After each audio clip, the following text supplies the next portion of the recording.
2017년 6월 8일이었습니다. 아침 8시. 경남 양산에 있는 한 아파트에 46세 된 김모 씨와 40세 된 황모 씨가 벽면 도색 작업용 밧줄에 매달려서 벽면 도색 작업을 하고 있었습니다. 이들은 휴대폰을 틀어놓은 채 음악을 들으면서 이 힘든 작업을 하고 있었습니다. 근데 음악 소리가 좀 컸던 것 같습니다. 당시 이 아파트 15층에 거주하고 있던 41세 된 서모 씨가 이날 새벽에 인력시장에 나갔다가 일감을 얻지 못하고 그냥 집으로 돌아옵니다. 그래서 새벽 5시경 술을 마시고 잠을 청하려고 했는데 창밖에서 그 음악 소리가 시끄럽게 들려오자 거기서 작업하고 있던 황모 씨와 말다툼을 벌이게 됩니다. 이후에 황모 씨는 말다툼을 했기 때문에 음악을 껐지만 다른 쪽에서 작업을 하고 있던 김모 씨는 이 이야기를 듣지 못하고 계속 음악을 틀어놓고 작업을 하게 됩니다. 그런데 잠시 후에 왼쪽에서 작업하던 이 김모 씨의 밧줄이 끊어지면서 12층 높이에서 이 작업자가 그만 추락하게 됩니다. 깜짝 놀란 동료들이 즉시 작업을 멈추고 추락한 장소로 달려가 봤지만 김 씨는 이미 숨진 상태였습니다. 누가 범인이었을까요? 누가? 바로 밧줄을 끊는 서모 씨는 당신은 화가 났었다라고 이야기를 합니다.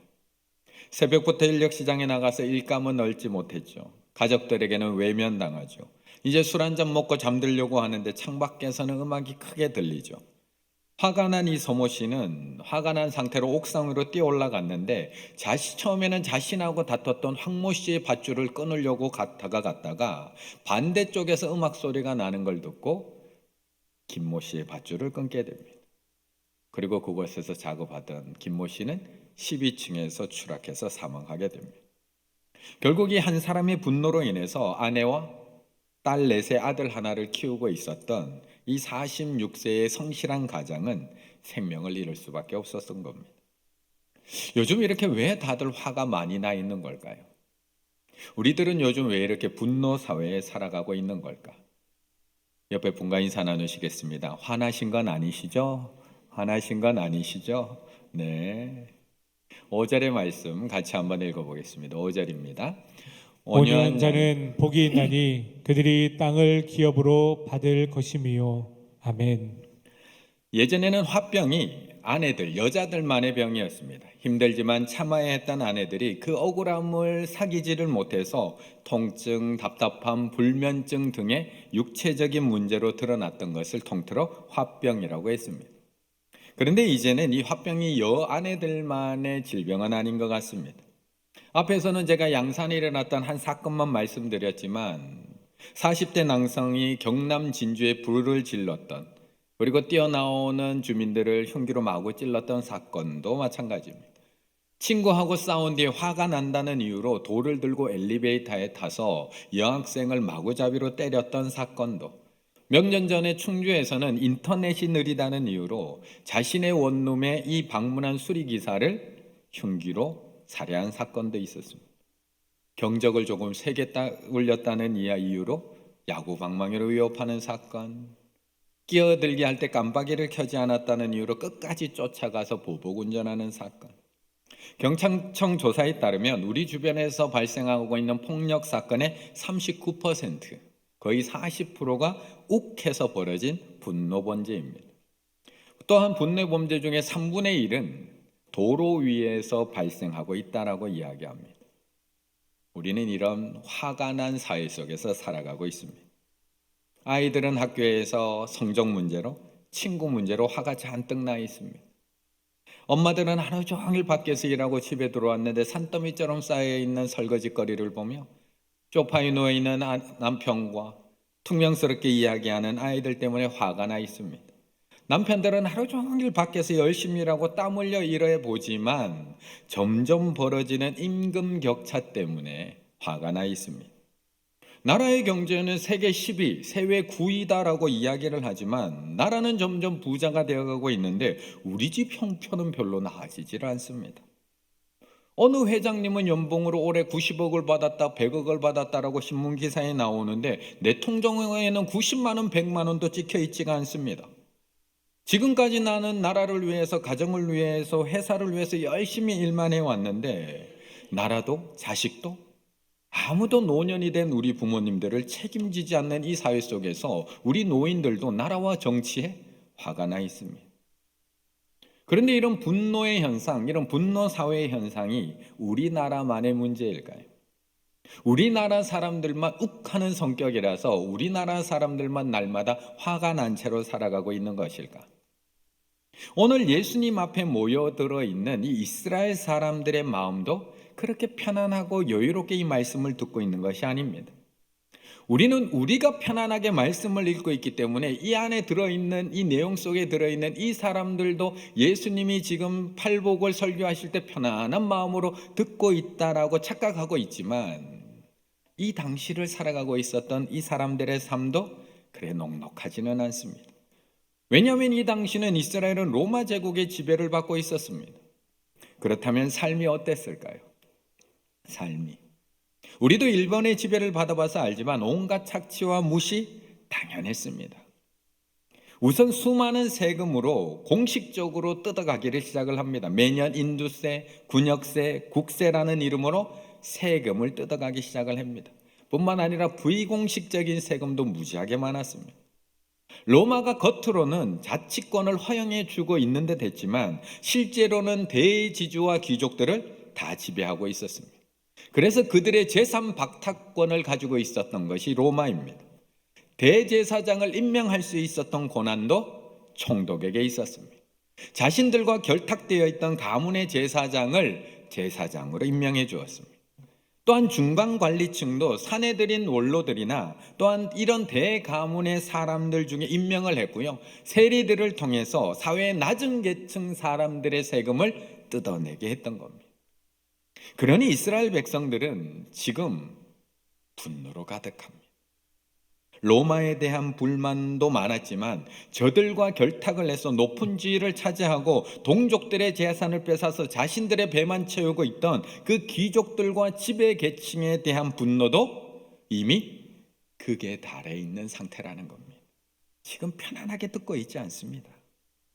그렇다면 이 사람들, 이렇게 사회적 불만이 많고 원망이 많고 지금 로마의 지배로부터 벗어나고 싶은 이 사람들이 원하는 메시아는 어떤 메시아였을까요?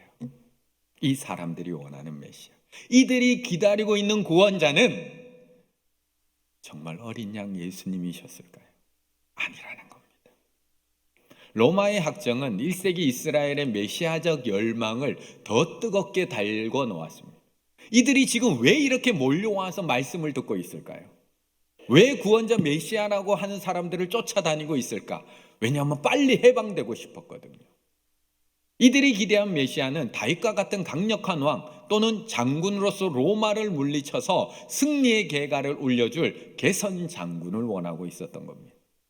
당시에 열심당에 소속되어서 반로마 투쟁을 적극적으로 벌이던 사람도 있었지만 열심당에 가담하지 않았던 사람들도 심정적으로는, 마음으로는 그들을 지지하는 사람들이 대부분이었다는 겁니다. 대부분. 그렇다면 지금 이들은 이 메시아로 오셨다고 하는 예수님에게 어떤 모습을 기대하고 있을까요? 지금 이 자리에서 앉아 있으면서 말씀을 드릴 때 예수님이 어떤 말씀을 해주시기를 기대하고 있을까요? 제자들도, 아니요, 우리들도 마찬가지 아닌가요? 우리들도. 제자들은 어떤 기대로 예수님을 그렇게 계속 따라다녔던 걸까요?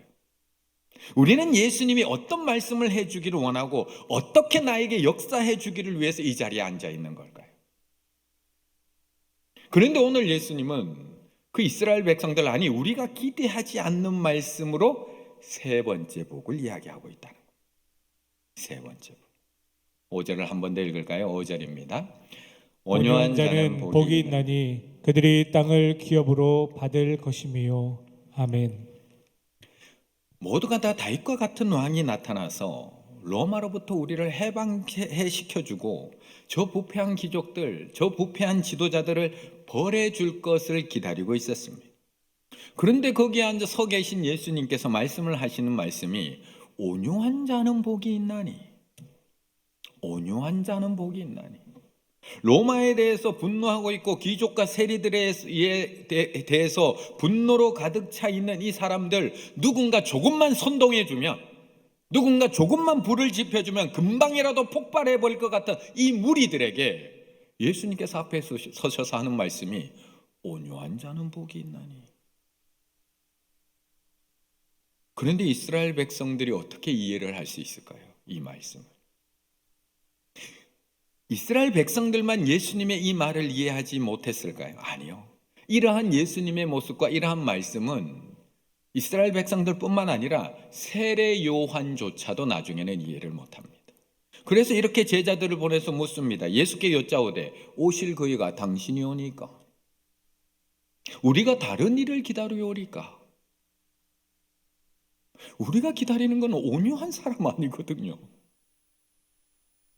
우리가 기다리고 있는 거는 뭔가를 뒤집어주고 뭔가를 바로잡아주고 뭔가를 개선해 줄 그런 개선 장군을 원하는데 온유한 자는 복이 있나니.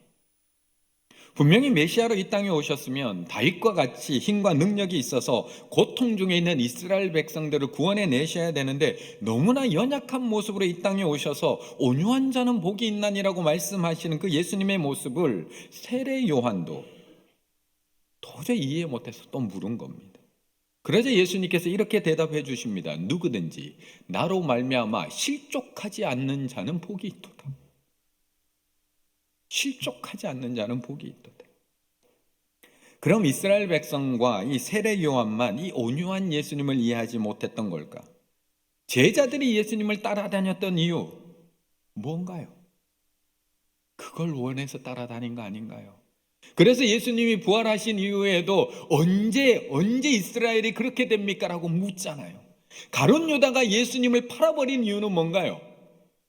내가 기대했던 그 강력한 왕의 모습이 아니자 이렇게 몰고 가면 예수님께서 능력을 나타내시겠지. 그래서 예수님을 팔아버린 것 아닌가요? 우리가 오늘도 예수님께 실망하는 이유가 뭔가요? 우리가 오늘도 예수님께 기도를 하고 있으면서도 실망하는 이유가 뭔가요? 우리가 원하는 것은 강력한 예수님, 강력한 메시아의 모습 때문 아닌가요? 그렇다면 지금 예수님이 말씀하시는 이 온유함은 무엇일까? 당시 그 강력한 메시아, 군사적 메시아, 다윗과 같은 메시아, 혁명을 일으켰던 마카비아와 같은 그런 메시아를 기다리고 있던 이 사람들에게, 우리들에게 말씀하고 계시는 이 온유함이란 도대체 어떤 성품일까? 우리는 일반적으로 이 온유하다라는 단어를 들으면 단순히 그냥 유순한 성격을 떠올릴 때가 많습니다. 그냥 누가 뭐라고 해도 네 화낼 줄 모르는 사람. 하지만 오늘 예수님이 말씀하시는 이 온유한 사람은 그런 무기력한 사람을 의미하지 않습니다. 단순히 화내지 않는 사람을 의미하지 않습니다. 온유라는 단어는 프라우스, 유순하다, 온화하다, 부드럽다라는 뜻을 가지고 있습니다. 그런데 이 단어가 주로 사용된 곳은 어디냐? 진정제, 강력한 바람이 아닌 산들바람, 길들여진 망나니와 같은 것들을 묘사할 때 자주 사용되는 단어가 이 프라우스, 온유입니다. 온유한 사람, 착한 사람, 화 안 내는 사람이 아닙니다. 온유를 조금 더 이 책에서 쉽게 설명을 하면 야생마를 길들이는 것이라고 정의합니다. TV나 우리가 다큐멘터리를 보게 되면 서부 영화에서 제멋대로 날뛰는 그 야생마를 끈질기게 붙들고 느려져서 길들이는 사람이 나옵니다. 야생마가 언제 길들여지느냐? 주인이 생기면 길들여집니다. 주인이 없으면 지멋대로 날뜁니다. 주인이 생기면 그 거칠던 말이 말을 듣기 시작을 하고, 주인이 가자고 하면 가고 멈추라고 하면 멈추는 온유가 시작된다는 겁니다. 결국 이 온유함이라는 것은 타고난 성품이 아니라 길들여진 성품을 의미합니다. 온유함은 내 마음대로 말하고 내 마음대로 행동하고 내가 하고 싶은 대로 하던 사람이 주인 대신 하나님의 손에 길들여져서 만들어진, 다듬어진 성품을 온유라고 한다는 겁니다. 그렇다면 주인 대신 하나님이 주인 되신 하나님이 우리를 길들이기 위해서, 내 마음대로 살아가던 우리를 길들이기 위해서 우리를 어떤 상황에 내어놓으실까요? 내 마음대로 살아가던 우리를 주인 되신 하나님이 길들이기 위해서 어떤 상황에 내어놓으실까요? 늘 평안하고 화낼 일 하나도 없는 상황에 우리를 내버려 두실까요? 아니면 잘 길들여지도록 화가 날 상황인데도 예수님 때문에 화도 못 낼 수 있는 상황에 우리를 내어놓으실까요? 우리를 내 마음대로 다 되는 상황에 우리를 내어놓으시고 길들일까요? 그래서 애들이 길들여지지 않잖아요.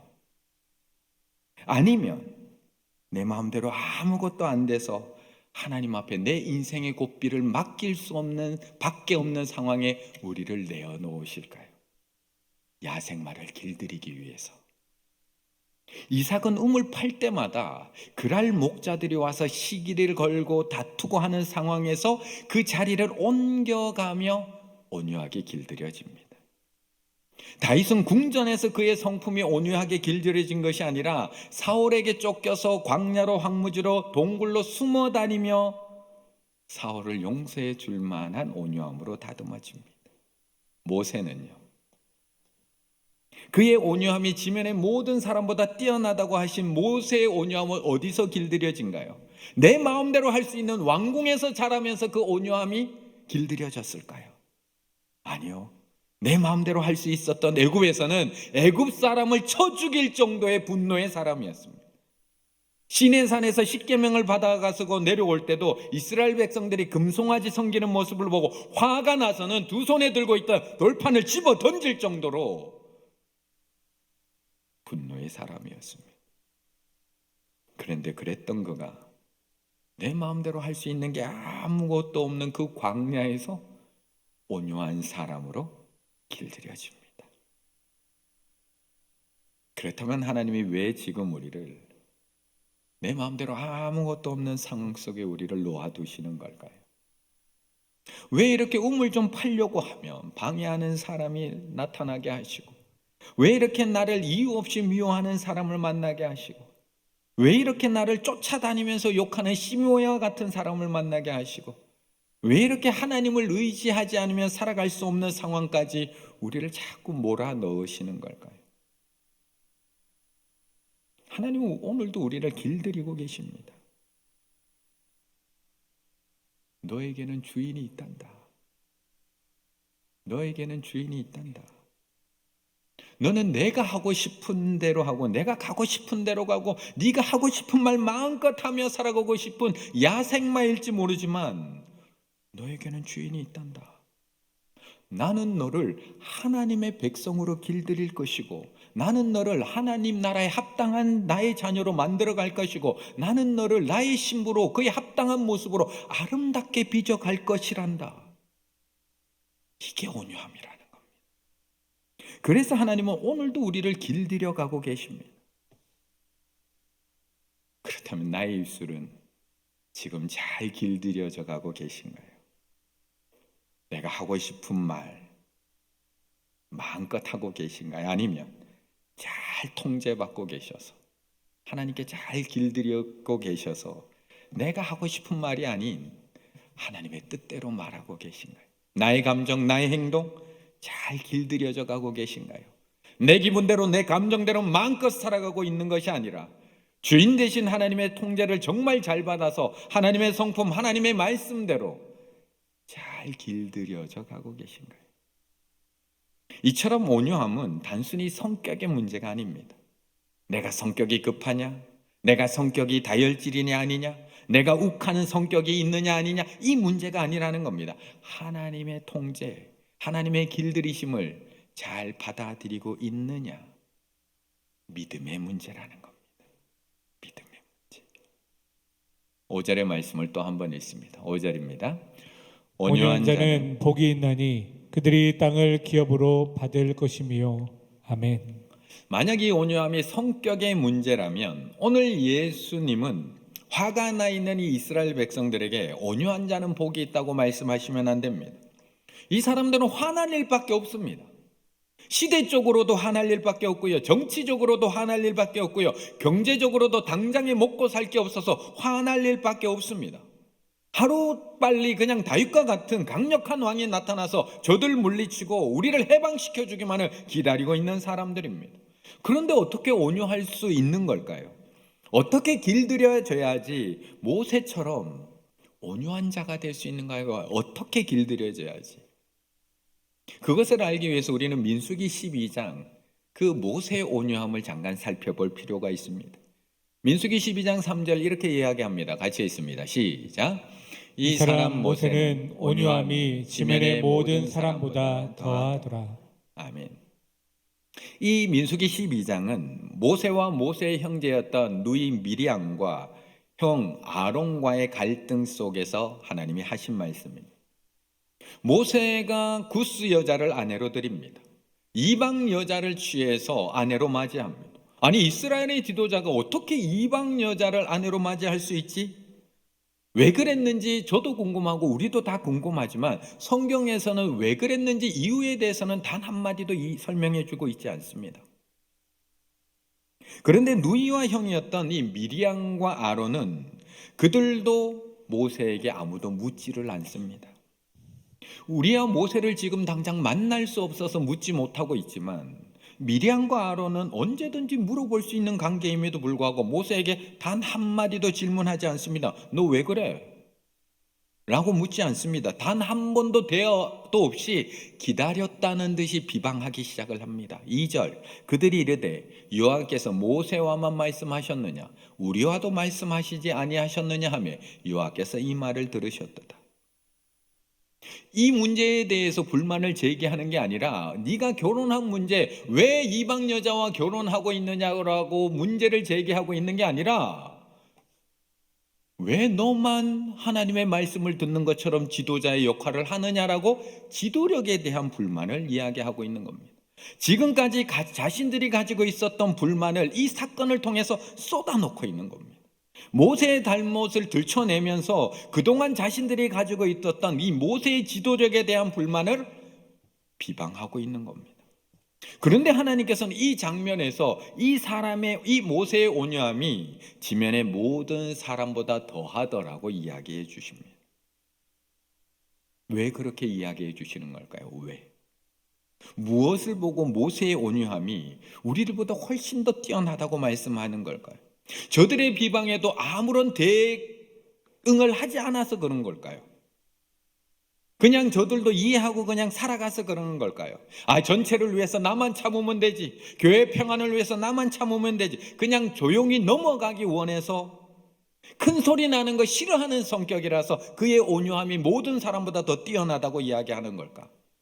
그런데 이전의 말씀을 조금만 더 자세히 읽어보면 왜 모세가 저들의 비방을 듣고도 온유할 수 있었는지에 대해서 우리에게 이야기해 주고 있다는 겁니다. 2절에 이렇게 이야기합니다. 그들이 이르되 여호와께서 모세와만 말씀하느냐 우리와도 말씀하시지 아니하셨느냐 하매 누가 들어요? 여호와께서 이 말을 들으셨도다. 누가 들었어요? 여호와께서 이 말을 들으셨더라. 분명 모세도 저들의 비방 들었습니다. 하지만 저들의 비방을 지금 또 누가 듣고 있느냐? 하나님이 듣고 있습니다. 나를 욕하는 자의 소리, 저 비수와 같은 소리, 비난의 소리 분명 들으면 마음 아프고 기분 나쁘고 화납니다.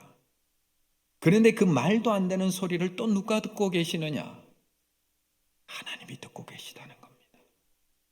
하나님이 듣고 계시다는 겁니다. 우리 성도님들은 그것을 믿으십니까? 하나님이 듣고 계시다는 것을 믿으십니까? 지금도 하나님이 다 듣고 계시다는 것을 믿으십니까? 모세도 처음에는 몰랐습니다. 하나님이 다 듣고 계시는지, 하나님이 다 보고 계시는지 모세도 전혀 인식하지 못하고 살았습니다. 믿지도 않고 살았습니다. 그래서 그는 동족을 치는 애굽 사람을 자기 손으로 쳐 죽이는 그 장면에서 이렇게 이야기하는 겁니다. 좌우를 살펴 사람이 없음을 보고 하나님이 듣고 계시는지 하나님이 보고 계시는지 다윗도 몰랐습니다. 그렇기 때문에 내 손으로 이 사람을 쳐 죽여야 되는 겁니다. 그런데 그 긴 광야의 시간, 길들임의 시간을 거치고 나서 모세도 알게 된 겁니다. 우리의 대화를 다 듣고 계신 하나님, 우리의 안고 일어서심을 다 보고 계신 하나님, 나의 억울함도 다 듣고 다 보고 계시는 하나님. 그러니 모세가 미리암과 아론의 말에 똑같이 화낼 필요가 있을까요? 분노할 필요가 있을까요? 저들의 비방을 나만 듣고 있는 것이 아니라 하나님도 듣고 계시다는 것을 믿는다면 내가 똑같아질 필요가 있을까요? 하나님이 저들을 가만히 놔두실까요? 그래서 이어지는 4절, 여호와께서 갑자기 모세, 아론, 미리암에게 이르되 너희 세 사람 회막 앞으로 나와. 그 세 사람이 나아가매. 9절과 10절, 여호와께서 그들을 향하여 진노하시고 떠나시매 구름 장막 위에 떠나갔고 미리암은 나병에 걸려 눈과 같더라. 아론은 미리암을 본즉 나병에 걸렸는지라. 어렸을 때 저희 집에는 이런 성구의 액자가 걸려 있었습니다. 다 기억나시나요? 이런 액자 집마다 뭐 걸려 있었던 집도 있고 저희 집은 걸려 있었습니다. 이렇게 써 있었습니다. 그리스도는 이 집의 주인이시오, 식사 때마다 보이지 않는 손님이시오, 모든 대에 말없이 듣는 이시라. 정말 믿으십니까? 하나님이 지금 저들의 비방을 다 듣고 계시다는 것을 믿으십니까? 그 들으신 하나님께서 그 말한 대로 심판하신다는 것을 믿으십니까? 그래서 온유함은 성품이 아니라 믿음이라는 겁니다. 그렇다면 하나님이 나의 말도 듣고 계시다는 것을 믿으십니까? 그 들으신 하나님께서 내가 누군가를 비방하고 험담하고 욕하는 것, 나를 심판하신다는 것을 믿으십니까? 그래서 온유함은 성품이 아니라 믿음이라는 겁니다. 그것을 믿는다면, 누군가 날 비방하는 소리를 하나님도 듣고 계신다는 것을 믿는다면, 내 입에서 나오는 말을 하나님이 듣고 계신다는 것을 믿는다면 길들여질 수밖에 없다는 겁니다. 모세의 온유함, 성품이 아니라 길들여진 믿음입니다. 출애굽하는 동안 신음하는 이스라엘의 신음소리를 들으시는 하나님, 이스라엘의 불평도 들으시는 하나님, 먹을 것이 없어요, 마실 물이 없어요, 저들의 원망도 다 들으시는 하나님, 저들이 다투는 소리로 다 들으시고 저들이 기도로 부르짖는 소리로 다 들으시는 하나님, 그리고 너희들이 말한 대로 내 귀에 들린 대로 행하시는 하나님, 그것을 경험한 모세, 길들여진 모세의 온유함이 그의 믿음이었다는 겁니다. 사도행전에 나오고 있는 스데반, 그는 성품이 좋아서 저 무리들이 던지는 돌을 맞으면서도 저들을 위해서 기도했을까요? 스데반은 어떻게 그 돌을 맞으면서도 저들을 위해서 주여 이 죄를 그들에게 돌리지 말라고 온유하게 기도해 줄 수 있었을까? 사도행전 7장 55절, 스데반이 성령 충만하여 하늘을 우러러 주목하여 하나님의 영광과 민 예수께서 하나님 우편에 서신 것을 보고 계시다는 것을 믿었기 때문에 지금 내가 이렇게 돌에 맞아 죽어가는 모습 듣고 계시는 하나님, 보고 계시는 하나님. 그래서 온유함은 성품이 아니라 믿음입니다. 그렇다면 이런 믿음의 온유함을 가진 자에게 주시는 하나님의 복이 무엇일까? 5절, 온유한 자는 복이 있나니 그들이 땅을 기업으로 받을 것이며. 땅 주신답니다. 우리 좋아하는 땅, 얼마나 좋은지. 사실 성품이 온유하면 땅 못 뻗습니다. 땅 못 차지합니다. 땅 빼앗기지 어떻게 땅을 차지합니까? 성격 좋은데 땅 차지하기 어렵습니다. 모세도 가만히 살펴보면 그의 온유함이 지면의 모든 사람보다 더했지만 약속의 땅 들어갔나요? 못 들어갔나요? 못 들어갔습니다. 홀로 못 들어갔습니다. 가나안 땅을 기업으로 받지 못했습니다. 그렇다면 오늘 예수님의 이 말씀 잘못된 말씀일까요? 이 땅이 어떤 땅일까? 하나님께서 이 믿음의 온유함을 가진 사람들, 믿음의 온유함으로 하나님의 손에 모든 판단을 맡기고 모든 심판을 맡기며 살아가는 우리들에게 주시겠다고 하시는 땅은 요한계시록 21장 1절 2절 또 내가 새하늘과 새 땅을 보니 새하늘과 새 땅을 보니 처음 하늘과 처음 땅은 없어졌고 없어질 땅 말고요. 없어질 땅 말고요. 또 내가 보매 거룩한 성 새 예루살렘이 하나님께로부터 하늘로 내려오니 그 준비한 것이 신부가 남편을 위하여 단장한 것 같더라. 그래서 그 새 하늘과 새 땅을 본 스데반은 돌에 맞으면서도 저들을 용서해 달라고 기도할 수 있었고, 감옥에서 죽도록 그렇게 두들겨 맞았던 바울도 감옥 문이 열렸음에도 불구하고 도망가지 않고 간수의 집에 가서 복음을 전할 수 있었고, 밤모섬에서 그 힘든 유배 생활을 했던 사도 요한도 이 새하늘과 새 땅을 보았기 때문에 끝까지 그 힘든 상황을 견디며 살아남아 복음을 끝까지 우리에게 전해줄 수 있었던 겁니다. 지금 이 시간에도 하나님이 다 듣고 계심을 믿으십니까? 저들의 비방도, 저들의 비난도, 저들이 하는 거짓말도 다 듣고 계심을 믿으십니까? 하나님은 반드시 들으신 대로 행할 겁니다. 그렇다면 나의 말도 다 듣고 계심을 믿으십니까? 나의 말과 행동을 다 듣고 보고 계시다는 것을 믿으십니까? 그걸 믿을 때 우리는 하나님의 손에 의해서 길들여질 수 있고, 그걸 믿을 때 우리는 온유한 가운데 살아갈 수 있다는 겁니다. 오늘 이 저녁 내 귀에 들린 대로 행하시는 그 하나님을 믿고 온유함으로 기도하시기를 바라겠습니다. 저들이 무슨 말을 하든지, 저들이 어떤 비방을 하든지, 나에게 어떤 험담을 하고 어떤 거짓말을 하든지 하나님이 들으신 대로 갚아주실 줄로 믿습니다. 그리고 나는 그 온유한 자에게 주시겠다고 하시는 그 새하늘과 새 땅을 바라보시며 나의 입술의 모든 말과 나의 마음의 묵상까지도 하나님께서 받으실 만한 잘 길들여진 하나님의 자녀들이 다 되시기를 간절히 바라겠습니다.